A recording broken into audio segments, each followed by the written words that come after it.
Good morning, Mohammed. How are you, sir? Good, nice and well rested. Hopefully everybody got some sleep and caught up over break. Did a break if you spent the whole time sitting for the qualifier? No, but it is time well spent. How are you feeling about the qualifier? Somehow a little more prepared than I did at the end of December. Make sure you study dielectrics. I was actually looking at dielectrics recently. Yeah. Because remember, a lot of the people in this department are like material sciences and solid state physicists. So since they're ready, the questions and something to keep in mind. Hello. Morning. How are you? Good. How are you? Yes, speaking of which, I have a request in my inbox to write a problem for the quantum section of the qualifier, so I should get on that. But I think you can rest assured that it will look familiar to the things that we covered last semester. I've always had a problem with the choose 2 of 3. I've always had those. Like even in my undergrad, it's something that was very common, and yet I never learned the skills to because you went over that in the PTSO meeting. Yeah. Look at the problems and see which one you can answer. I don't know how I've never developed those skills because even last semester on the math methods final, I was like, okay, this one looks sort of okay. This one looks like I can do it. This one looks too hard. So let me work on these two. Couldn't figure out one of the two, and then looked at the third one, started working on it because I had like 10 minutes left and I couldn't figure anything out. The first one, I was like, oh, this looks like something I probably could have done. Easier than I thought it was, yeah. So I'm gonna do my best on. If you want more tool, Andrew Dotson also wrote all of his qualifier notes into LaTeX, and then he actually gave me that. So if you emailed Andrew, he'd probably give it to you too. That's someone who, it's the guide that he wrote for himself after he'd already taken it once. Yeah, that's what he was saying, that it was just a comprehensive one that just kind of morphed into an all-around study thing. So one thing that I got into a habit of when I was taking my grad classes was that at the end of a semester, I would sit down and write like a big set of notes, like summarizing everything in the class. It started off as a way to help study for the final exam, and it turned out to be something useful just to have, so that when I was taking, the second semester or something later on, I could go back and go, oh yeah, we did this and this and this.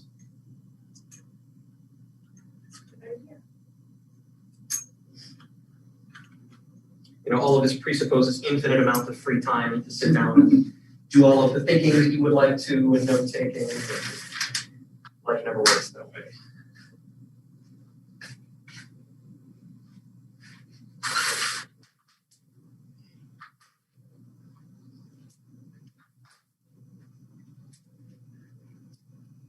This white chalk is nice, but I found I burned through basically an entire pack in one lecture.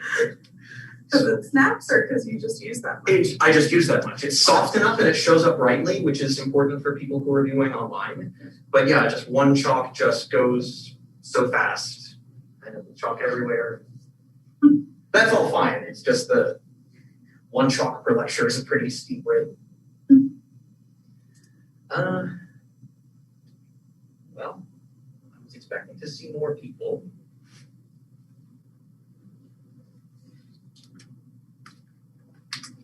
Maybe you'll have more online.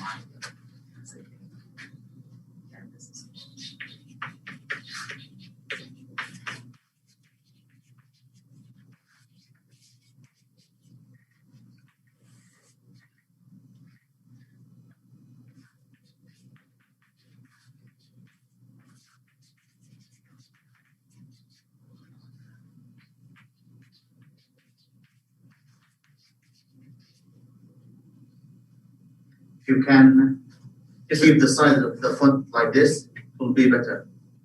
Yeah, I'll try to keep it that size. If I get excited in the middle of things and you notice it starts getting smaller, just let me know. Oh, good. Okay, we got a couple more people joining online.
Okay, I have 9 a.m., but it looks like a couple of people are still joining. I'll give another maybe 1 or 2 minutes before we dive on in.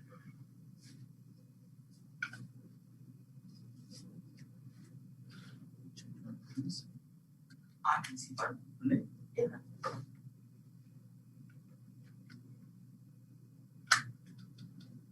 So excluding myself and Mohammed, who is here in class, I have 5 people online and 3 people here. So that's pretty good.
Hello, good morning. All right.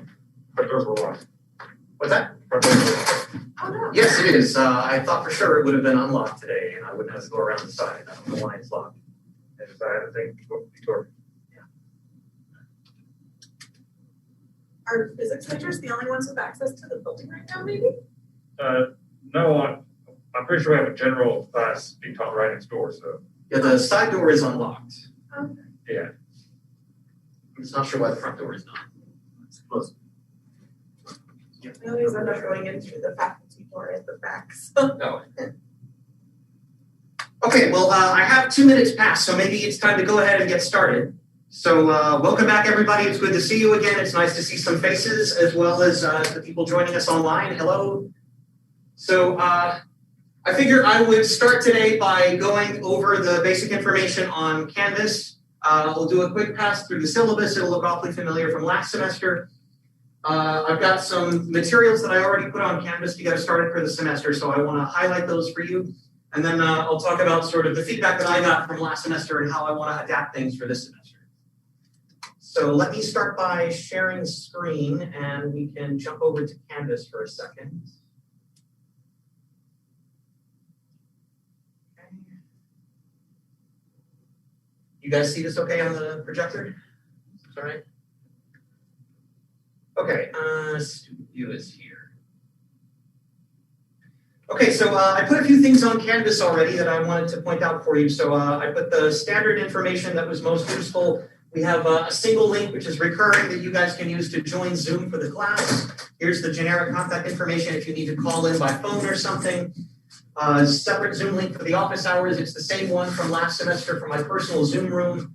I posted a schedule, which is my probably overly optimistic estimation of what I wanted to cover in some fairly structured fashion. I'll come back to that in a minute. Here is the syllabus that I posted online for your information. We will go over all of that again in a second here. So generic information is here. I think that basically covers it all. One of the lessons that I'm trying to draw from last semester is to be more structured and give you guys more predictability from class to class. So on a week-to-week basis, I'm going to try my best to give you recommended reading so that you can come into class knowing what we're going to cover. So here, the recommended reading is chapter 14 from Shankar, which is on spin. Also, I'm going to try really hard to give you guys regular structured homework assignments. One of the main feedback that I got from last semester was homework assignments can be useful, but they are too long and too infrequent. So take them and break them up into smaller chunks and assign them regularly. So with that in mind, I have already posted the first homework assignment, which is due this Friday. This is a short application, 2 problems, review of stuff that we covered last semester. So let me flash this for you real quick. It's just a couple of simple calculations on the harmonic oscillator and the angular momentum, rotational invariance. I'm trying to also be more clear about the parameters for each assignment. The paragraph in the beginning was pretty generic. Here I'm labeling very clearly, this assignment is open. So for this, feel free to use whatever resources you want, collaborate with your peers. I will be very clear when the assignments are not open. So this one is just two problems, simple applications. For the harmonic oscillator, let me remind you what the Hamiltonian is. Calculate things like the expectation value of p squared for the kinetic energy, the expectation value of x squared for the potential energy, and show that they're equal. This is a special case of the Virial theorem. Similarly, here you can calculate the time dependence from the Hamiltonian. So if you have an initial state, which is a superposition of the ground state and the first excited state, calculate the evolution as a function of time. You can calculate the expectation value x of p and p of t. Similarly, using the creation and annihilation operators A and A dagger that we discussed, we showed that these things are related to the Hermite polynomials from the spatial wave functions. And it's a simple exercise to show that the algebra of A and A dagger is equivalent to writing down the recursion relation for these funny polynomials. So you can derive that recursion relation just by applying the lowering operator. And then the second one was on rotations and angular momentum in 2 and 3 dimensions. So for this first problem, you've got a wave function given to you in cylindrical coordinates, rho, phi, and z. And based on that angular structure, cosine squared of phi, you can decompose that and figure out what angular momentum content it has. This is quite similar to some of the problems that we talked about at the PGSO meeting at the end of last semester about angular momentum and the things that you might see on the qualifying exam. So similarly, here's one in spherical coordinates. So here's written in Cartesian coordinates, but if you want to identify the angular momentum in 3 dimensions, you'll convert it to spherical coordinates and you'll do the same kind of exercise. And then last but not least, a similar calculation for the expectation value of Lx squared and Ly squared, and you can express those in terms of the quantum. So my goal is to give you, like I said, shorter homework assignments that can be done in 1 week and then have them due every Friday regularly, just so that you guys get lots of grades, I get into a regular weekly structure, and hopefully everything is more smooth and grid. Okay, so that is already on the board. Let's see, what else is there on Canvas? I posted a review lecture on the physics from last semester, 554. I didn't want to spend all day today reviewing everything that we did last semester, so I spent last Friday pre-recording a lecture optionally for you guys. If you want to review, it's on there for your benefit. This also might be useful for people who are studying for the qualifying exam coming up soon, if you want to refresh yourself on some of these basic quantum mechanics problems. So here is the, lecture 0 is here.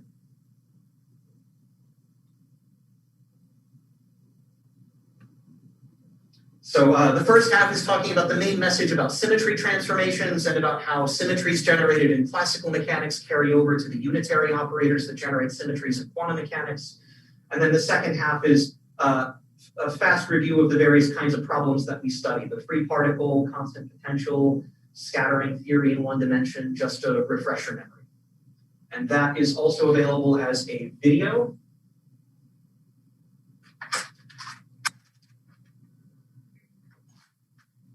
So that is also available as a video, so you can go through at your own pace and refresh yourself on this information. Okay, so I think that is the quick tour of Canvas. I moved the Zoom link up to the top because I got annoyed last semester with it being all the way at the bottom. I think that's it for the content of Canvas. Maybe now let me dive into the syllabus and the schedule. Any questions on what's online? Anything not clear so far? Okay. Then maybe let's talk about the syllabus. So you're all here now, so that clearly you found out that the class is being held at a different day of the week than it was last semester. So with the idea that I'm going to be trying to give homeworks every Friday on a regular basis, I decided to schedule the office hours for Thursday. I figured the day before the homework was due was a good time to have scheduled office hours. But if you would like to set up an appointment with me, otherwise just send me an email and we'll get in contact over Zoom. The official description of 555 is just a continuation of 554, which makes me happy because I didn't cover as much material as I would have liked to last semester. But I think we have a realistic shot of covering all the really important bits from this semester, especially scattering theory and perturbation theory are the main units that I really want to make it through this semester. If we get through all of that stuff, then it would be really nice to spend whatever's left at the end of the semester talking about fun things path integrals, identical particles, symmetries, but I'll make a point to make sure that we go over everything that I have seen show up on comprehensive exams so that you have everything that you need for those going forward. So I tried to identify what I thought were the most important course objectives here. This is, applications of the stuff that we did last semester. So last semester I felt like was really setting up the big picture of what quantum mechanics is, where quantum mechanics comes from, and how to understand it as a continuation of classical mechanics instead of starting over from scratch. And so this semester is really application of those symmetries that we built up. So I'm looking forward to going through the hydrogen atom and perturbation theory in successive approximations to talk about the Coulomb potential, the fine structure, the hyperfine structure, and perturbation theory as a general approach to what do you do when you can't solve a problem exactly, because the number of problems that can be solved exactly in quantum mechanics are maybe 3. So perturbation theory is extremely important. And then, like I was saying, with whatever time that we have left, I would really like to try and motivate why it's necessary to go beyond a year of quantum mechanics to quantum field theory. The quantum mechanics with a fixed number of particles only gets you so far. And you really have to go to a quantum field theory where you can dynamically change how many particles exist in your theory to be able to describe, for instance, the electromagnetic field. So that is a whole other course sequence, and we will try to talk about the limits of quantum field theory at the end of this semester. So as far as meeting logistics, that's what this paragraph is about. So let me give you the upshot. That is, I'm going to try to continue this semester the same way I did last semester. So I want to give you guys the freedom to decide on a class-by-class basis whether you want to be here in person or attending online by Zoom. I will do everything I can to structure this so that if you attend online, you have access to everything.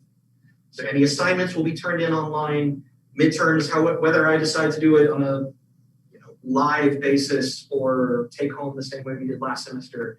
If you decide to attend online, you should still be able to do everything associated with the class. And you can decide on a case-by-case basis whether you would like to be here in person or online. Let's see what else. Important dates, COVID-19. NMSU changed their website. Now they call it NMSU Now instead of NMSU Ready. I don't know if they have any actually more useful information on it than they did last semester. Hopefully so. Vaccines are going out. So I hope that towards the end of the semester, things are starting to look a little bit more sane, but I'm not going to hold my breath.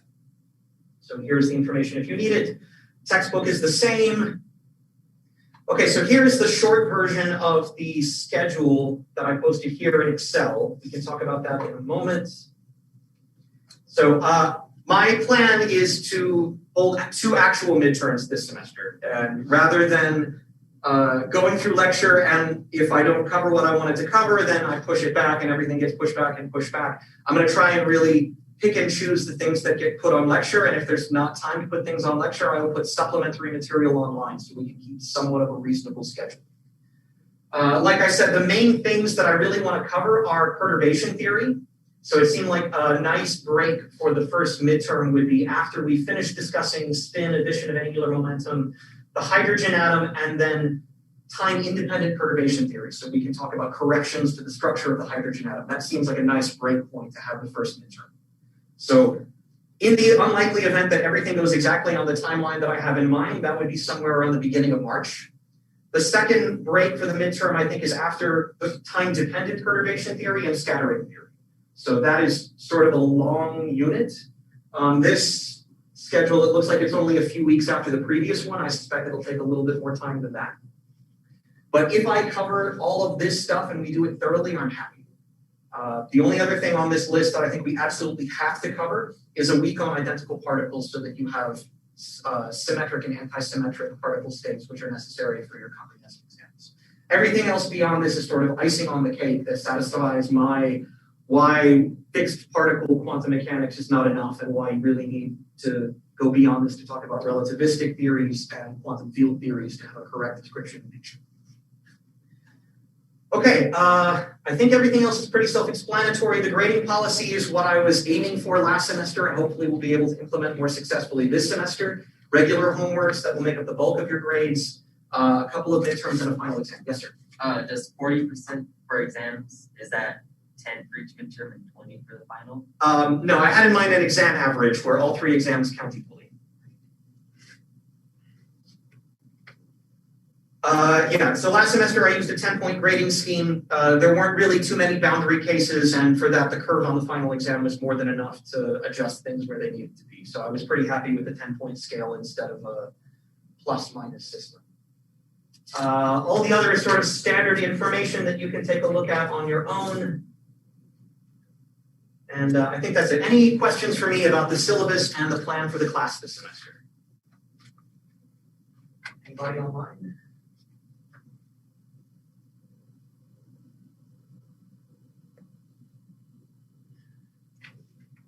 Okay, so I wanted to ask you guys actually one other thing related to the meeting format, which is last semester I tried a couple of different things. I tried writing on the tablet and scrolling through, and I tried writing on the blackboard. Today I'm going to try writing on the blackboard, but I honestly don't know which of these two methods is better or worse for you guys. So can you give me some feedback on, did you like the tablet where I was putting everything online? The plus to that is it's all in one place. You see exactly what I see, but the information scrolls by very quickly. So if you don't keep up with what I'm writing, it's very hard for you to catch up in real time.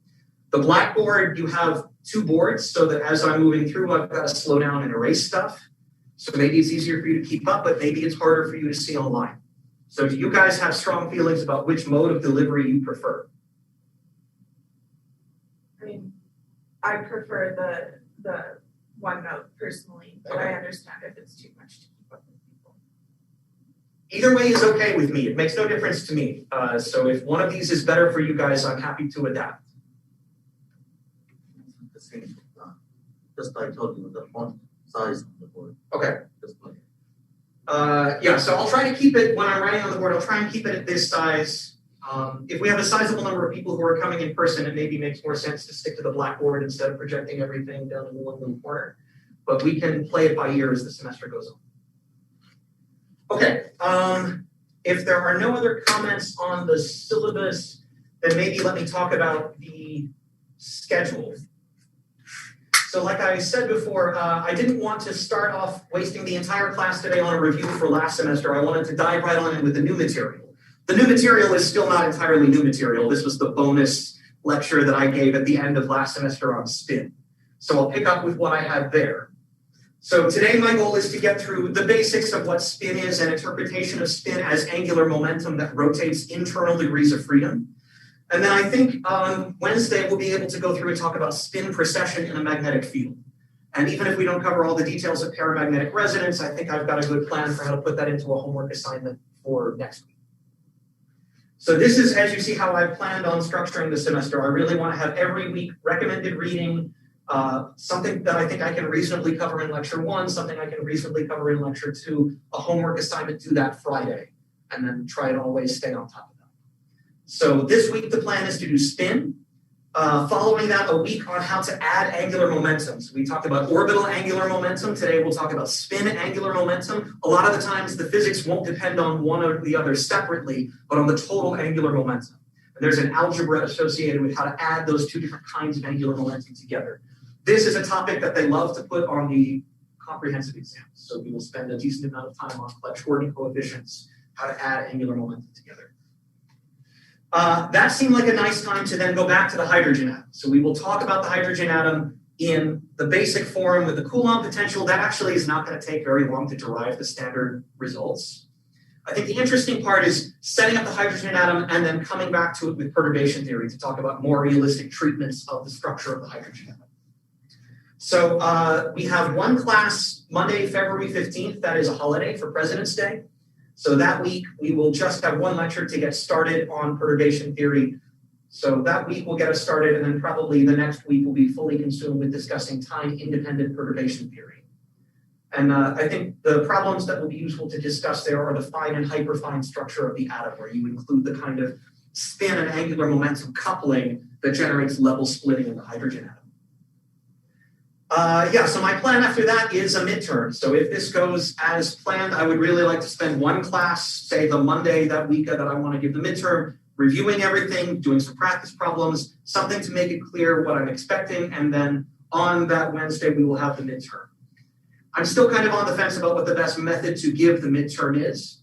Last semester, I tried to give the final exam as a take-home. There were some pros and cons with that. I'm wondering whether it might be better this semester to do something live where you can, I could write the exam intended to be doable in an hour and then post it on Canvas with like an extra 45 minutes or something for you to scan it, upload it, and then close the assignment. We can play with what the format is for that, but I'm wondering this semester whether it would be better to do something closer to an in-person exam rather than an extended take-home. After that, the second unit, like I mentioned, would be time-dependent perturbation theory, setting up scattering theory in 3 dimensions. That is probably going to take a couple of weeks by itself, and then whenever we finish that, that's a good time to have the second exam. And like I said, if I make it that far, I'm pretty happy. The only other thing there that's mandatory is a week discussing identical particles, bosons and fermions. And then with whatever time is left, I would love to talk about the Dirac equation and relativistic quantum mechanics. The limitations of quantum mechanics, which you really encounter when you're talking about quantizing the electromagnetic field, because number of photons is not fixed. So you can talk about what a photon is, how a photon interacts with an electron, but photons keep getting created and absorbed, and that really forces you in the direction of needing to construct quantum field theory to describe it. And then the only other chapters in the textbook that would not be covered if we keep to this highly optimistic schedule would be path integrals, which is a fun and interesting subject in its own right, but not necessary for us to make it through the core content. Our scheduled final exam block is Monday, May 10th. So we'll see how it goes. I would be open to either doing a take-home final, depending on the length, or trying to do something in person. So that's what I have in mind for the schedule, and I really want to keep to something that is structured on a week-by-week basis with recommended reading, homeworks on Fridays. Any questions or comments for me? Okay, great. If that is the case, I think that is everything that I wanted to cover online, and then maybe we can switch to working on the Blackboard and talking about spin. So I guess maybe one other thing that I should comment. So last semester, I was as flexible as I could possibly be as far as due dates. I recognize that things are still very not normal this semester, and I want to give you flexibility with due dates as well. The limitation that puts on me, however, is I can't really post the solutions to an assignment while it's still out there. So I'm amenable to being flexible on due dates. Please talk to me if you have any issues. We'll have to play it by ear as far as how many people need an extension, when I can post the solutions. I want you to have the solutions so that we can move forward. Okay, if there is nothing else, then let's start by discussing spin.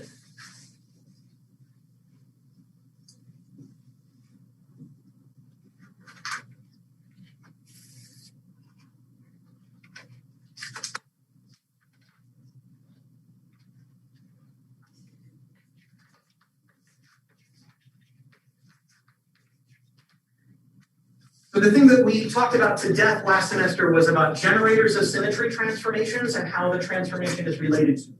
We talked about rotations in specific. We said that if I have an observable which is rotated by some vector theta, classically I've obtained this as the Poisson bracket, an exponentiated Poisson bracket. The generator of rotations is angular momentum. And so you have an exponentiated Poisson bracket. This means fill in the blank. This Poisson bracket acts on the unrotated observable. The generator is the angular momentum, and the dot product is with a vector angle theta. This is a unit vector telling you the axis of rotation, and a magnitude telling you the angle in radians of the rotation. This thing is highly messy, but it's a formal solution to the transformation.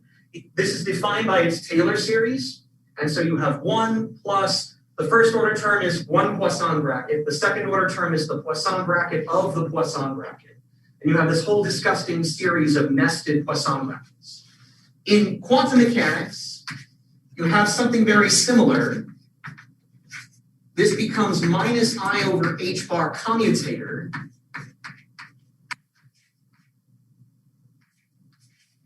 Transforming an operator observable. And once this is written as a commutator, you have the ability to untangle those pieces and write it conveniently as e to the plus I over h bar L dot theta, omega naught, e to the minus I over h bar L dot theta.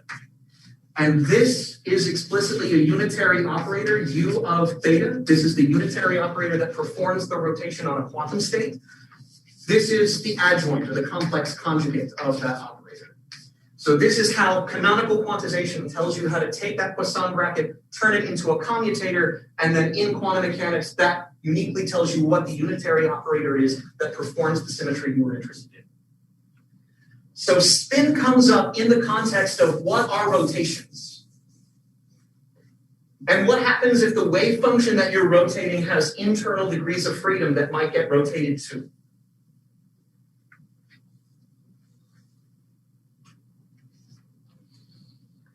So in general, if I talk about an arbitrary rotation, maybe something more general than just orbital angular momentum that rotates a wave function in space. If I wanted to define rotations in the abstract, they're really defined by what is the algebra of that generator.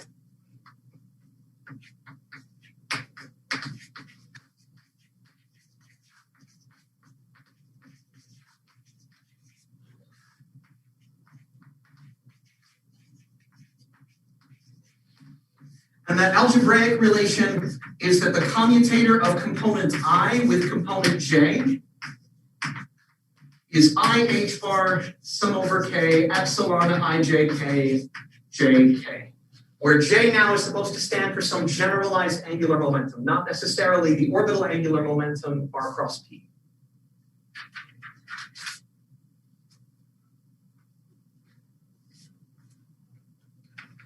So for the orbital angular momentum, the ordinary angular momentum,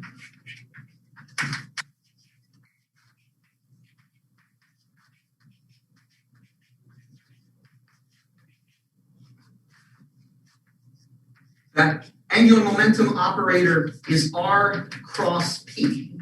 This has a convenient representation in position space because that momentum operator can be written as a derivative.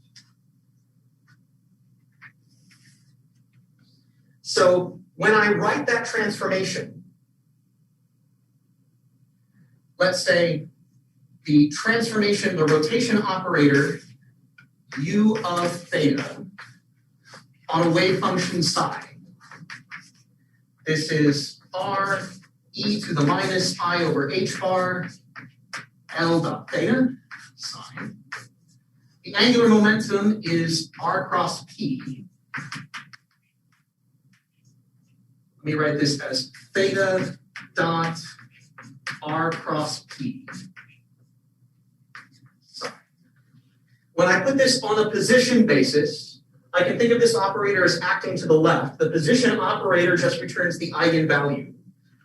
On a position basis, the momentum operator becomes a derivative.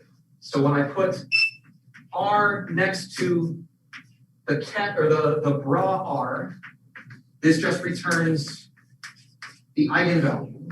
When I put the momentum operator next to r, this becomes minus I, this becomes IH bar gradient, acting on whatever is to the right.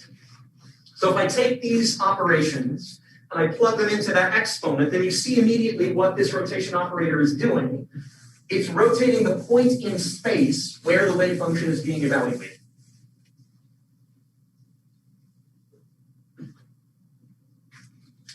So what this tells me is that our rotation operator psi is equal to e to the, I had minus I over h bar here, which exactly cancels the IH bar from writing this as a gradient. And I get e to the theta dot r cross gradient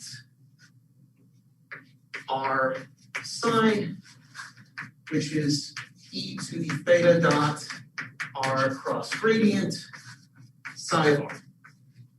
So this is just a differential operator. This takes a series of derivatives and that rotates the position in which that argument is evaluated.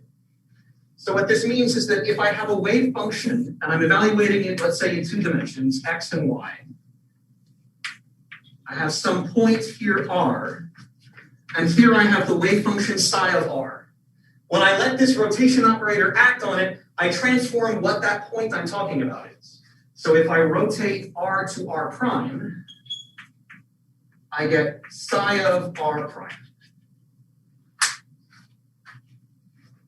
And that action of transforming This point to that point is exactly what's being performed by the rotation operator U of theta. So what I want to associate in your head is that orbital angular momentum, this thing we call r cross p, is the kind of rotation which rotates the point in space of the wave function you're talking about. If your wave function is just a scalar valued wave function, it's just a number at every point in space, that is the only kind of rotation you can have. But if your wave function has internal degrees of freedom, if your wave function is a vector, or if your wave function is a matrix, then when you rotate it, you can do more than rotate the point of evaluation. And that's where spin comes from.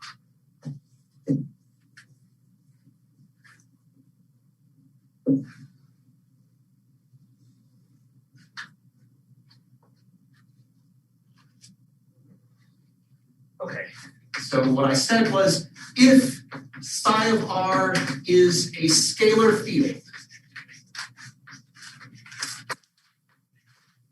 this is all that you can do with a rotation.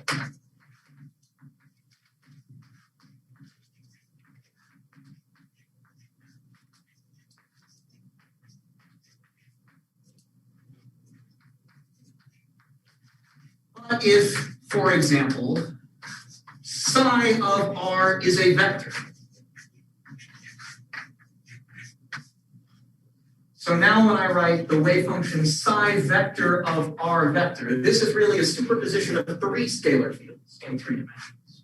So this would be psi x of r times the unit vector I, psi y of r times the unit vector j, plus psi z of r times the unit vector k.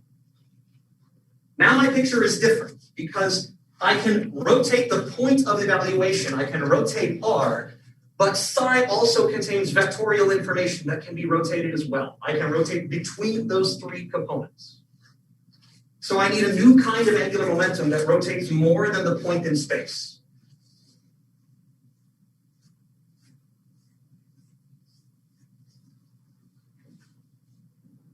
So now my picture looks something like this.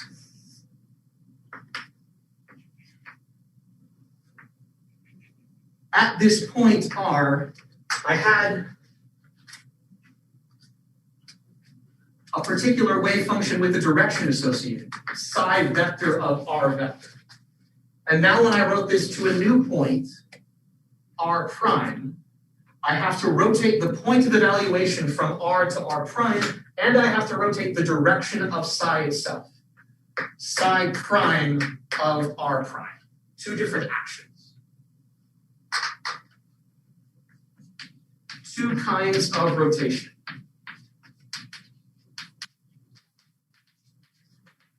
We have the rotation of space, which is what takes r to r prime, and we have the rotation among the components, which is what takes psi to psi prime at a given point in space.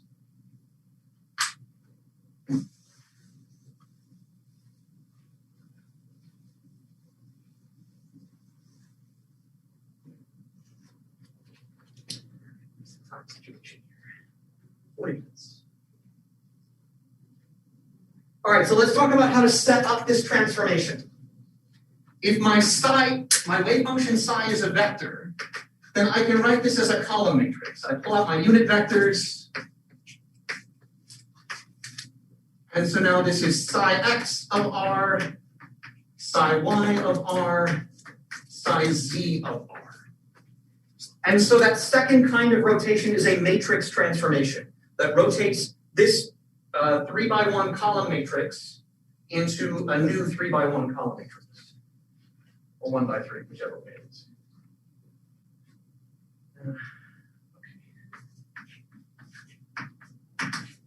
Rotation among the components of psi is performed by a 3x3 matrix.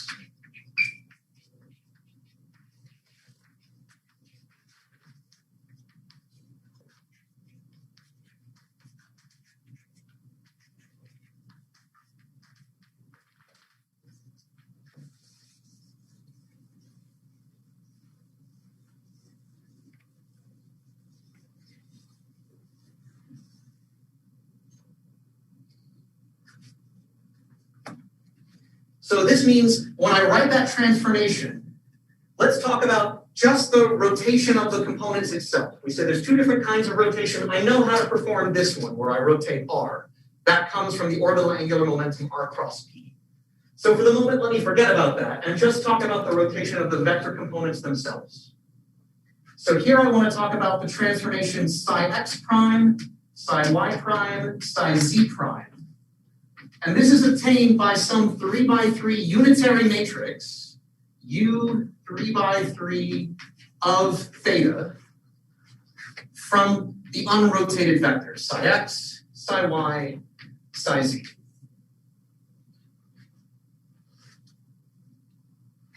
And I already know, in general, for any kind of rotation you can ever imagine, I know how to write down that matrix because I know the algebra that controls how rotations work. So this object must be expressible as e to the minus I over h bar, some angular momentum generator, S, dot theta.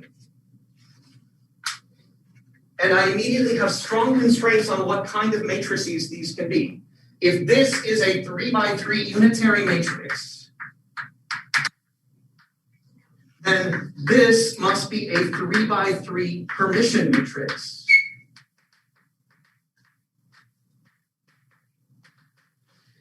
Moreover, it has to satisfy the algebra of rotations. It must satisfy commutator of SI, Sj equals IH bar sum over K, epsilon IJK, Sk. These are commutation relations among certain 3x3 matrices.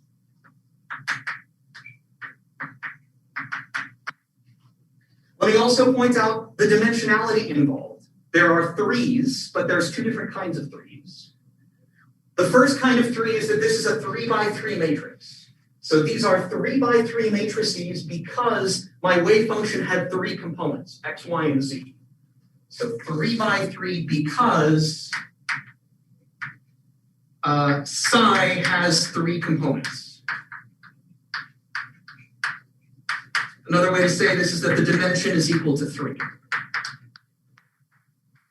There's another 3, and that's there are three different kinds of matrices. There's S1, S2, S3, or SX, SY, SZ. That's because there are three different directions of the angle theta. Those can be different numbers. So there are also three matrices, SX, SY, SZ, because theta has three components. So this will matter in a little bit when we talk about different dimensionality of this matrix. So if your wave function is a vector that has three components, then it's a 3x3 matrix and there are three of them. If your wave function is an electron, it's a spinner, then this matrix is it's only 2 entries long. It's a 2x1 column matrix. Then these will be 2x2 spin matrices, but there will still be 3 of them because there are still 3 directions you can rotate. So these are independent numbers. Right now in this example, they both happen to be 3, but they can be different.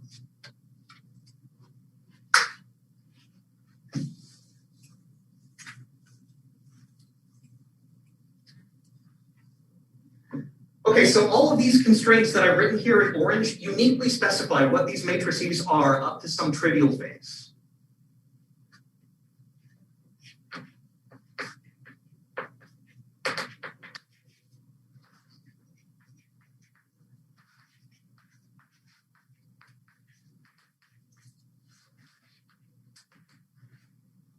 So we have Sx is h bar over square root of 2, 0, 1, 0, 1, 0, 1, 0, 1, 0.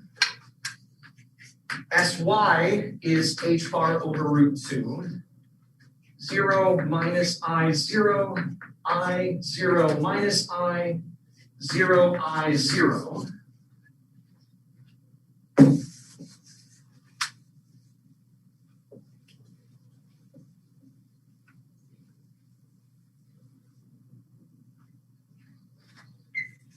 And SZ is h bar 1, 0, 0, 0, 0, 0, 0, 0, 1. Hopefully these matrices look familiar to you. You already manipulated them in a homework exercise last semester. I will leave it as an exercise for you rather than doing this in class, but you can quickly verify that these three matrices that I wrote down obey this commutation algebra. If I take the commutator of Sx with Sy, I will get I h bar Sz.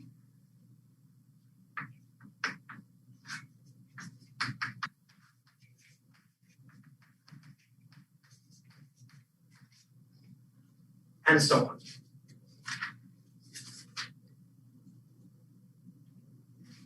So conceptually, something very interesting has happened here. We've said that a particle that has internal information, right? So if my wave function is more than just a number, if my wave function comes in three different types and it has a clock or a compass associated with it, with the direction the wave function is pointing, there is extra angular momentum associated with that. If you want to rotate that wave function, it takes more than orbital angular momentum. R cross P is not enough to take the wave function, which is a vector over here, and turn it over there. So particles that have internal degrees of freedom have extra angular momentum that is necessary to rotate those extra degrees of freedom. And that is why we associate spin with angular momentum. So spin is a kind of intrinsic angular momentum.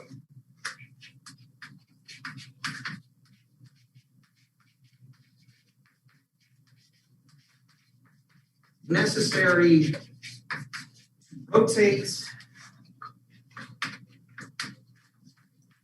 particles with internal degrees of freedom. So make this association in your head between this angular momentum and internal degrees of freedom. They are linked because of the need to rotate them.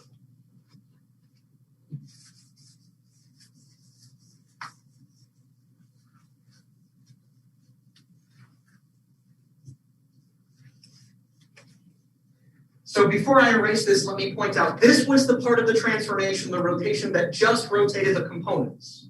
And this matrix, this 3x3 matrix, was generated by the spin matrices. Now if I want to put the two together, now I'm going to have both kinds of rotation. I'm going to rotate the position vector r, I'll put that back, and I'm going to rotate the components.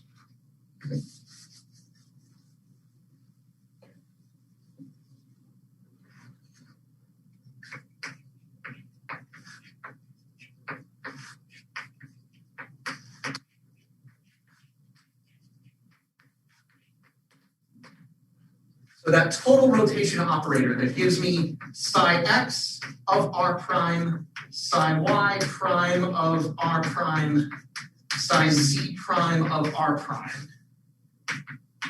Unitary rotation matrix on psi x of r, psi y of r, psi z of r. I have to use the generators of both kinds of rotations. And since those generators commute with each other, right? This is a 3x3 matrix. It doesn't take any derivatives. The orbital angular momentum is a derivative operator. It doesn't care about the matrix. Those two things commute with each other. So that means I can write this as, let's say, the spin part.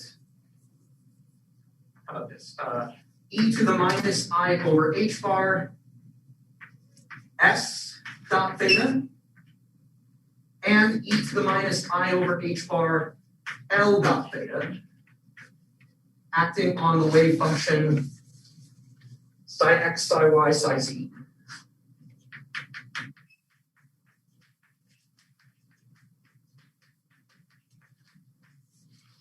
Two different kinds of rotation, now I'm performing them both.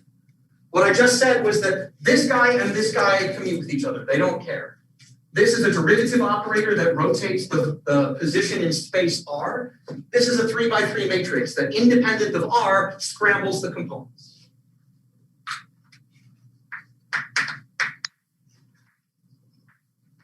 S commutes with L. I can add these two things together, and it looks like one combined angular momentum that does both rotations simultaneously.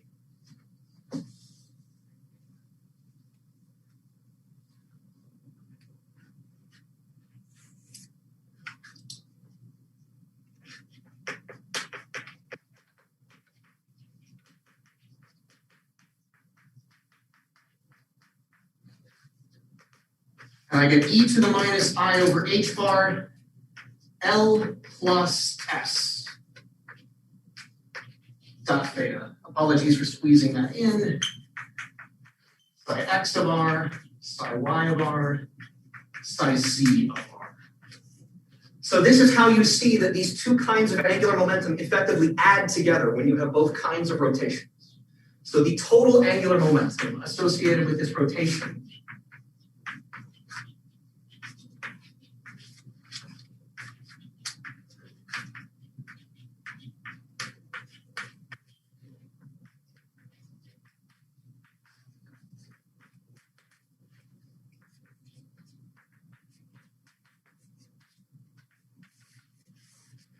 So this is why we talk about total angular momentum J as being the sum of orbital angular momentum and spin angular momentum. Because when you rotate the particle, you have to rotate both.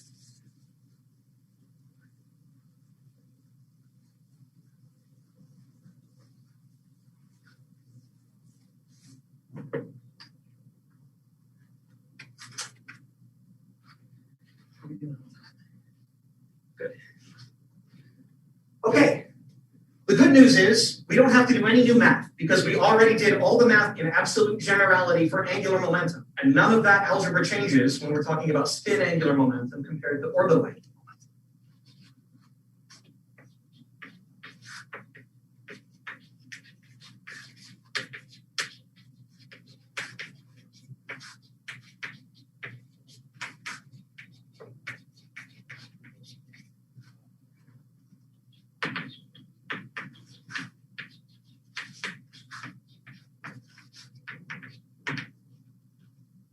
So for instance, we know that the components of spin don't commute with each other, just the same way we know that Lx, Ly, and Lz don't commute with each other.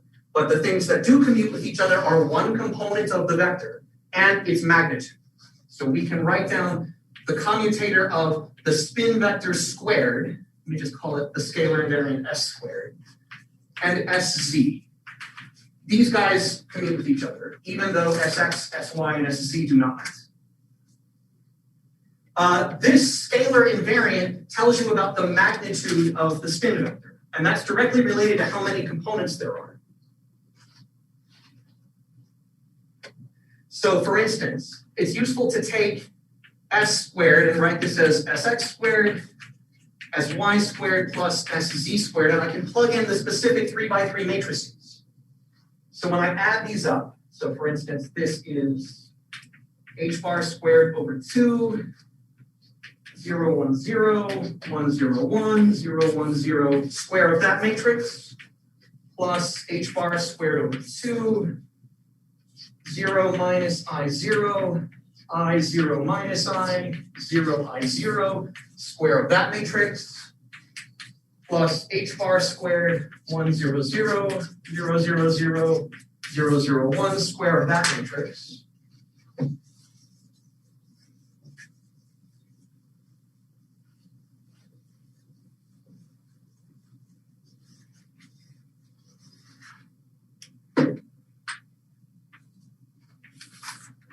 When I add all of these things up, I get S squared equals H bar squared, 2, 0, 0, 0, 2, 0, 0, 0, 2.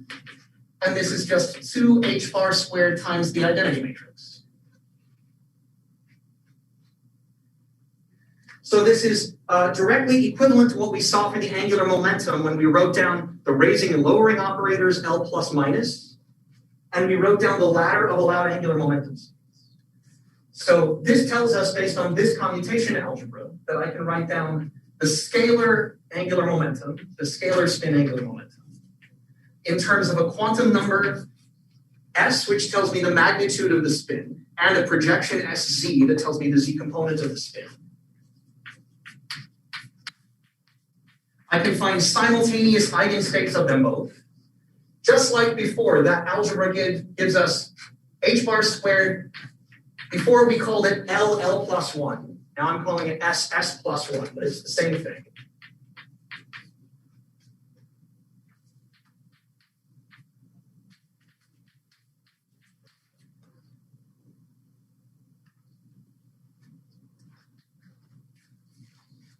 So this algebra, when I add up those squared matrices and I get this number 2h bar squared, that's telling me that this is an identity matrix on those spin states and that that value of s, right, s times s plus 1 equals 2.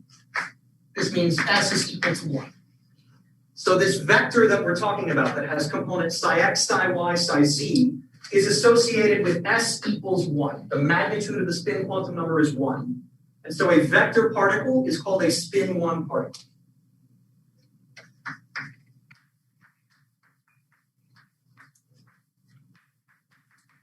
Psi x, psi y, psi z is a spin 1 particle.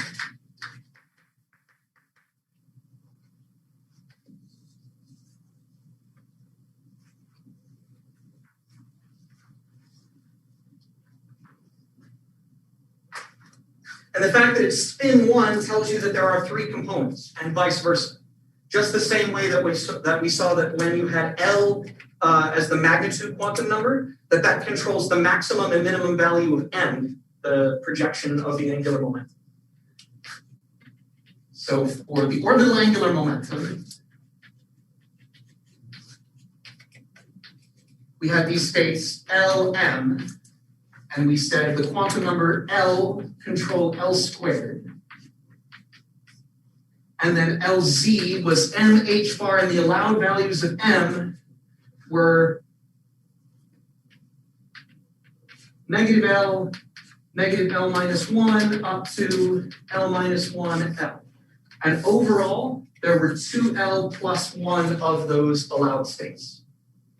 The same algebra works for spin in exactly the same way.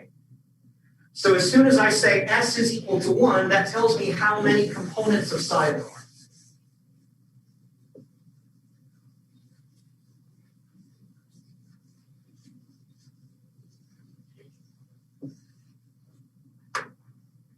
So in the same way, if S is equal to 1, then Sz must be negative 1, 0, or positive 1.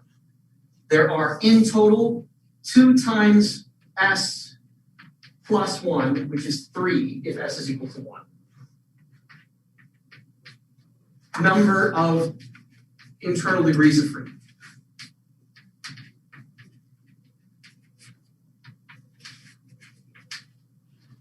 So there's a one-to-one association between the number of components in that matrix, or the dimension of that 3 by 3 matrix. That 3 is uniquely associated to S equals 1, because 2S plus 1 is equal to 3. This number is the dimension of the internal degree of freedom space.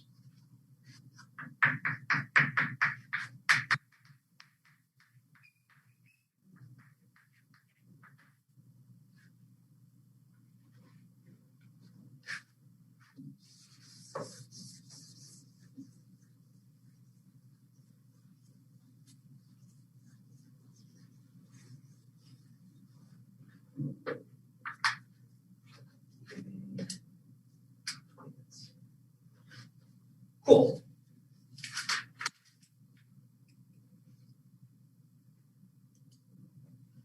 So the main message is that particles in nature can be scalar wave functions. They can have a wave function that just depends on space, and that wave function is a number. Those kinds of particles are called scalar particles. You can also have particles like this, spin 1 particles, which have vector wave functions. And that as they rotate, their 3 internal degrees of freedom get rotated among themselves. Those are called vector particles.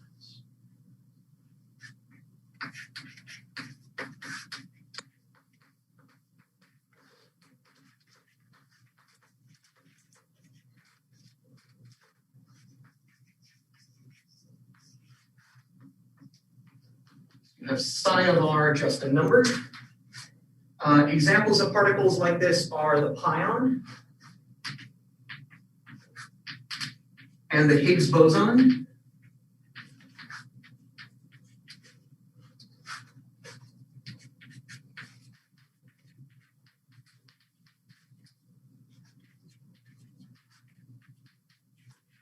So I should mention, again, we can associate a magnitude of the spin quantum number to each of these statements.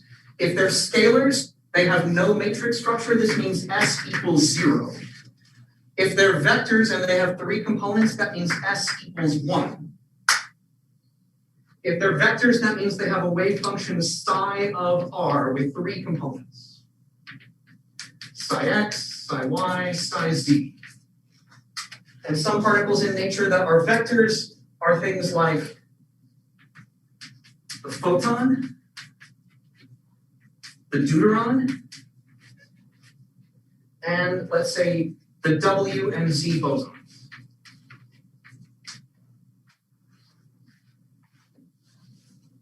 Nothing tells us which particles in nature have to exist or which particles in nature have to be which thing, but any one of these things is perfectly consistent with rotational symmetry. They are all allowed in nature.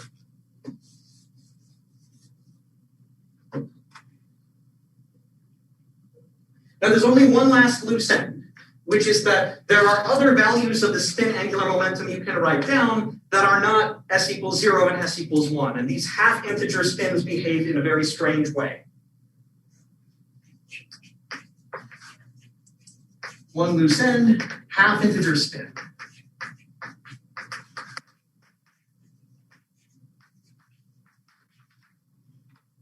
So from the algebra, if we said, imagine any kind of particle. I want to classify all kinds of particles that are allowed in nature, consistent with rotational symmetry. I know I can classify them by how many internal degrees of freedom they have, and that's equivalent to specifying those values of the spin angular momentum. So the algebra of spin angular momentum, the algebra of all angular momentum, said that I have a ladder of states.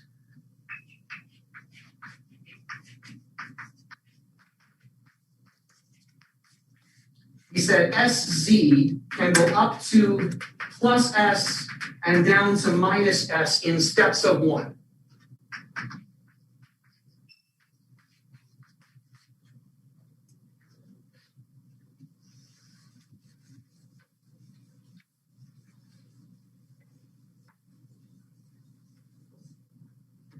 And it's important to note that this ladder is symmetric. Whatever that ceiling is, the floor is the negative of it. And that ladder being symmetric is what allows us to figure out that there can be half integer states. So that means if I have SZ max, which is plus S H bar, SZ min equals minus S H bar, then the difference between them, SZ max minus SZ min, is 2S H bar. And this is equal to some finite number, n. Because when we built that ladder of angular momentum states, the algebra of it said, if this was my tower of angular momentum states, I have plus S, minus S, and I can step between any one of these states by using those raising and lowering operators, S plus minus, Sx plus minus I Sy. I won't repeat the algebraic discussion here, but we saw that the commutation relations that define how the rotation works means that I can step up or step down in one unit of this S plus S minus. And since I can go from plus S, n steps down and arrive at minus S, that tells me that that 2S is an integer. So that means allowed values of S that are consistent with this algebra are n over 2. So you can have spin 0, spin 1/2, spin 1, spin 3/2, and so on. And these half integer states, which are allowed representations of the rotation algebra, behave differently.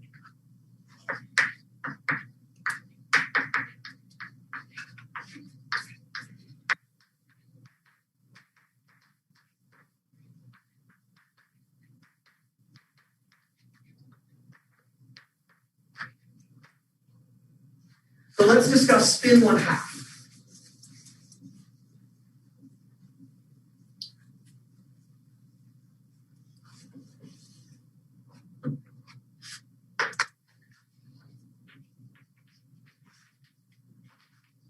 If S equals 1/2, then I can immediately figure out how many internal degrees of freedom there are. There are 2S plus 1. In this case, that total is 2. internal degrees of freedom. So my wave function that has spin 1/2 is a 2-component column vector. Let me call it psi plus and psi minus. And this thing transforms under rotations the same way that we just wrote down. It's a unitary, now 2x2 rotation matrix. Psi plus of R, psi minus of R. Okay, so I know how the orbital part of this works. That's easy. This is e to the minus I over h bar L dot theta. But what about the spin part of this? That's where the action is.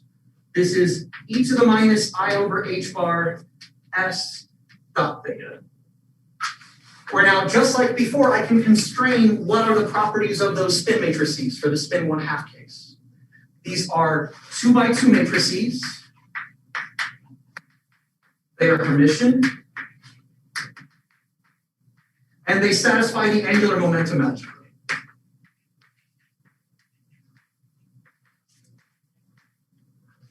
Again, that is enough to uniquely determine them up to a simple overall phase. And the answer is they are the Pelly matrices.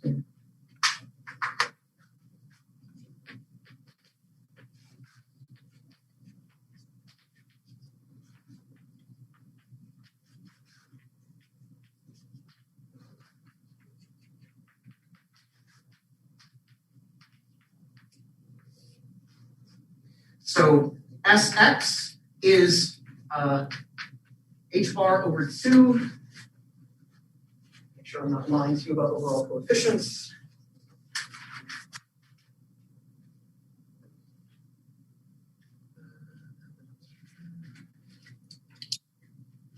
Yes, very good. 0, 1, 1, 0. Sy is h bar over 2, 0 minus I 0. Sz is h bar over 2, 1, 0, 0 minus 1. So up to that prefactor of h bar over 2, the properties of the Pelly matrices determine everything.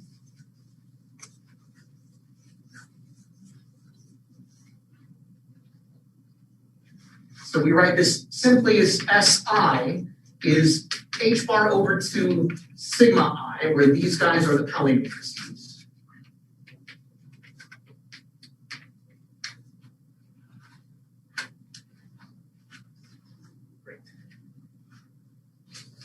And the Pelly matrices have some very nice algebraic properties. In particular, every Pelly matrix is a root of unity. These are all properties that you guys played with on homework assignments last semester.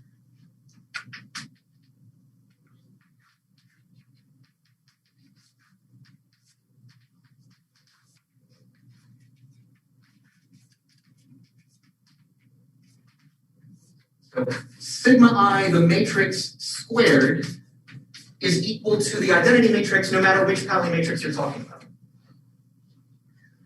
This implies that any linear combination of them with the unit vector is also a root of unity. So if I have a unit vector n dot sigma squared, this is also equal to 1.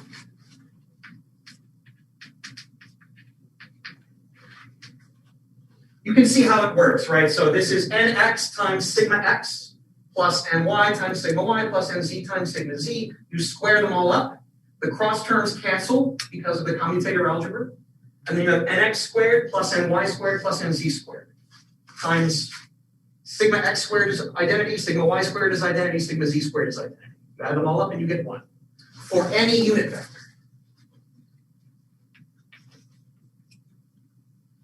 And this is really advantageous because it means we can write down the complete rotation matrix, the thing I'm erasing right now. We can write this thing down explicitly in closed form for the Pelly matrices.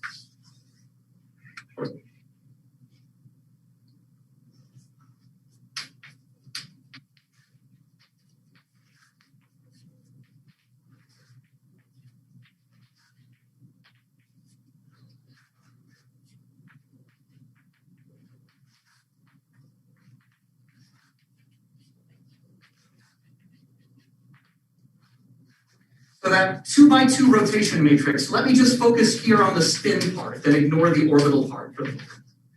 This is e to the minus I over h bar s dot theta. And if I plug in S is h bar over 2 times the Pauli matrix. This is e to the minus I over 2.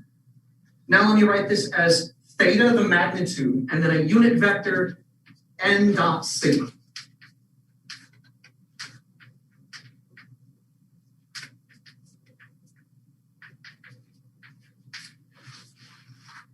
So if I plug this in, then this writes that rotation matrix explicitly in something that is built out of that very convenient unit.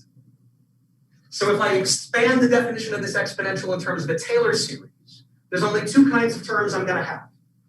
Terms that have one factor of this, all odd number term in the Taylor series, will have one factor of n dot sigma. Then when I have the square of it, as soon as I square it, I get 1. Then for the cube, I'm going to have a square and 1 left over. So I'm going to separate out the even and the odd powers.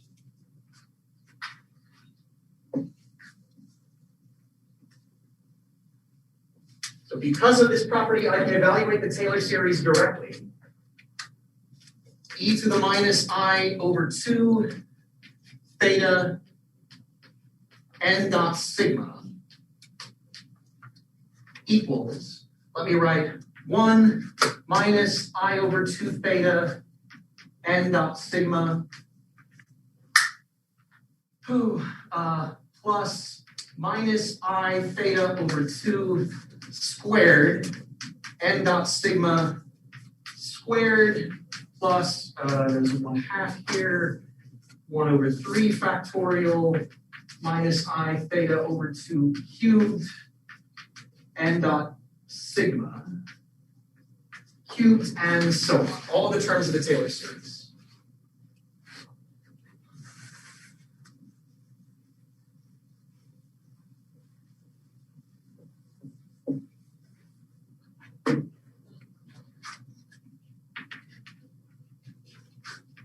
For all even powers n, let me call this, let's say, capital N.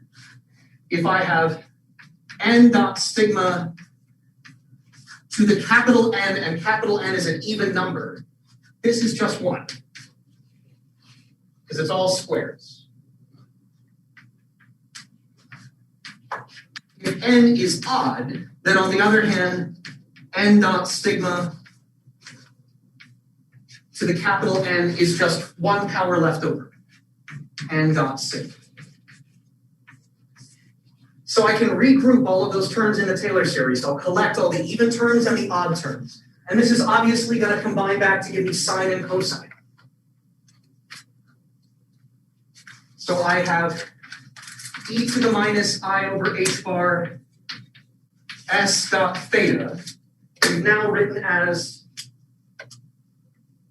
1 minus 1/2 theta over 2 squared plus 1 over 4 factorial theta over 2 to the 4th plus dot dot dot. These are all the even powers. Plus all the odd powers. I have an overall factor of minus I n dot sigma. And what I'm left with is theta over 2 minus 1 over 3 factorial, theta over 2 cubed, plus 1 over 5 factorial, theta over 2 to the 5th, and so on. So this gives me my beautiful closed form expression.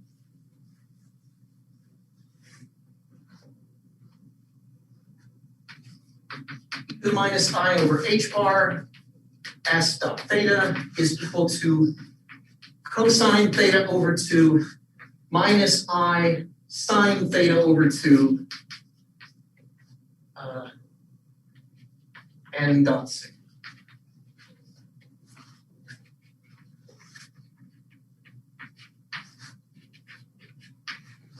So we can and will use this a little bit more next class. To wrap things up today, there's one property of this that I want to demonstrate, which is what happens when I use this rotation to rotate a spin 1/2 particle 360 degrees. What happens if you rotate by an angle too high?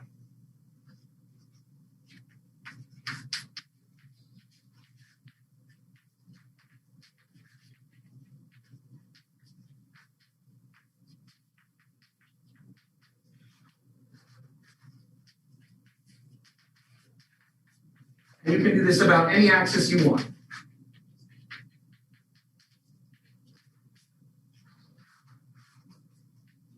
Psi prime plus, psi prime minus is equal to that rotation matrix, the 2x2 rotation matrix U of theta,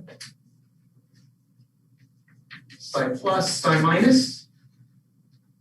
If theta is pi over 2, cosine of pi over 2 is cosine of 2 pi divided by 2 is minus 1. Sine of 2 pi divided by 2 is sine of pi, which is 0.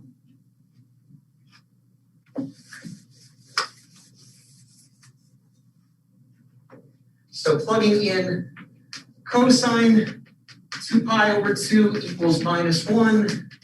Sine 2 pi over 2 is equal to 0. What I find is that under this rotation, psi prime plus, psi prime minus changes by an overall minus sign. And this is what's really weird about spin 1/2 particles or half integer particles in general.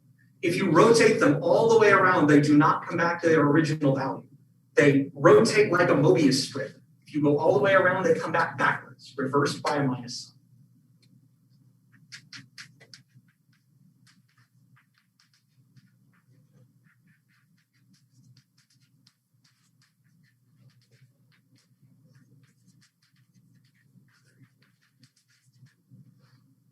And this is something peculiar, which is only possible because of quantum mechanics. Spin like this, half integer spin in particular, is a fundamentally quantum object. And it has to do with the fact that if I rotate the entire universe, I have to have all observables be unchanged. So all of my probabilities have to be invariant if I rotate the entire universe by 2 pi. But the wave function is not an observable. The wave function squared is an observable. So I can take this wave function, and even though it changes sign if I rotate the universe by 2 pi, I square it for all observables, or I take interferences for all observables. And if all of those things change by a minus sign, none of my observables change. So in quantum mechanics, because quantum mechanics works at an amplitude level, you don't have to have the wave function invariant under rotations by 2 pi. It can be invariant up to a phase. And that's why these kind of half integer spin systems are allowed in nature. So that is everything. That is the punchline. The bottom line, and I concluded the bonus lecture at the end of last semester by saying we have now constrained God. This is something that is absolutely mind-blowing to me. To say that by considering the algebra of rotation symmetry and saying nature is rotationally invariant, period, we have now been able to classify all kinds of particles that may ever exist in nature.